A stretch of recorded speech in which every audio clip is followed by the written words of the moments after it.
Hello, and welcome to the Chaos Jester Evil Jester PC case. This is the first one I'm doing with a voiceover, so hope you like it. I'll try not to be too boring. If you like what we do, make sure you go to airbrushpower.com. If you want to learn how to airbrush, go check out airbrushDVDs.com. And if you like this video, make sure you subscribe. So, doing nothing. Okay. Give it a tack rag, get rid of the overspray of the white, and then we come in.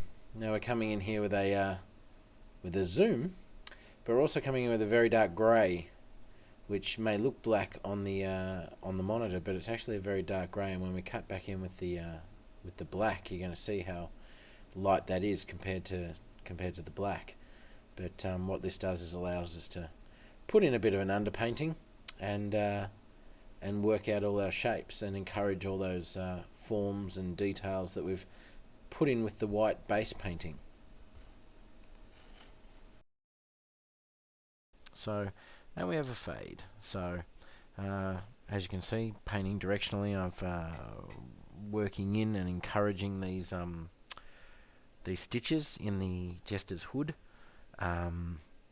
Just by using some tight dagger strokes and some more broad dagger strokes, it gives the idea that this fabric is being stitched in and is folding out as it comes out of the stitch.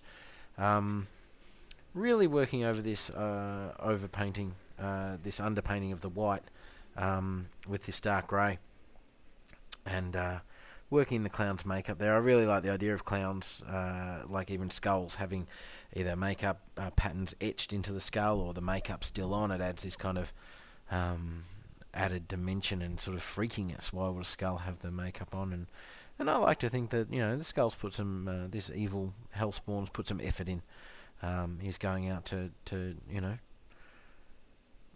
murder and plunder and what have you, collect souls for the number one guy downstairs.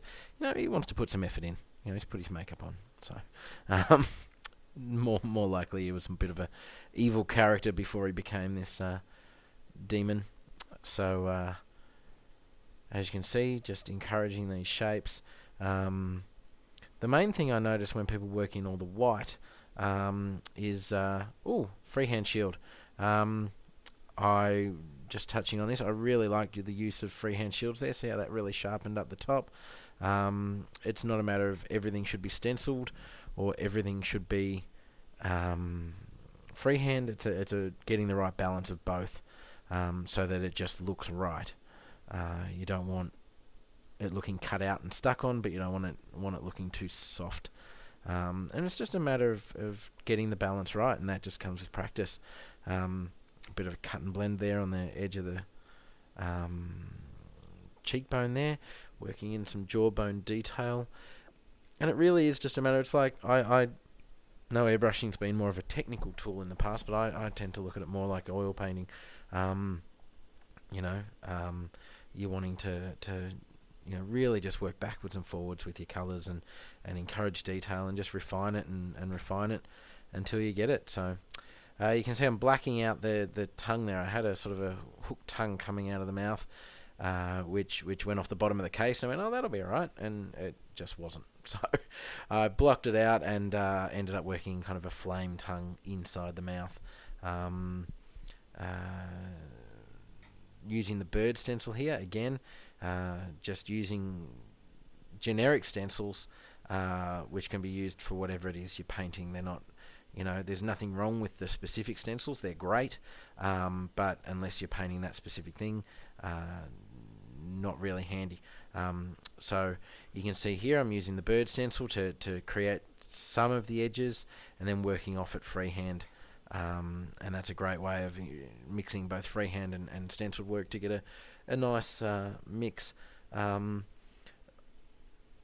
You can see that I'm almost destroying the nice smooth shapes I've put in these hat ties that come off the side of the Jester's hood. I basically, I'm making sure I'm putting. You can see those curves are nice and smooth there, and as I work this dark grey in, I'm putting lots of little nicks and bumps and stuff in it so that it really looks like it's flapping around. If this guy's really coming at you, You want to make sure that those, all the peripherals are, the bells, the straps, these little ties on the side, they're all flopping around. That's why the bells aren't hanging straight down. Just by putting little black nicks in there, you can see, and I think I'll do it again here, just put a little black bump on one side and a little black hump on the other, and then shading across it with dagger strokes, and it puts another little ripple in the tie. Man, wish I could work this fast in real life. Just tightening up the bell there, and you can see on the background there just how grey that paint is against the black of the case. And just tightening up this makeup. You can see with the makeup, make sure where it goes over the cheeks and over the eyebrow bone there, that it's following the form of the bone. Those little points coming off the bottom of the eyes in the makeup, they don't just curve straight round. They've got little bumps in them to show that they're following the form that I'd started encouraging with the bone there.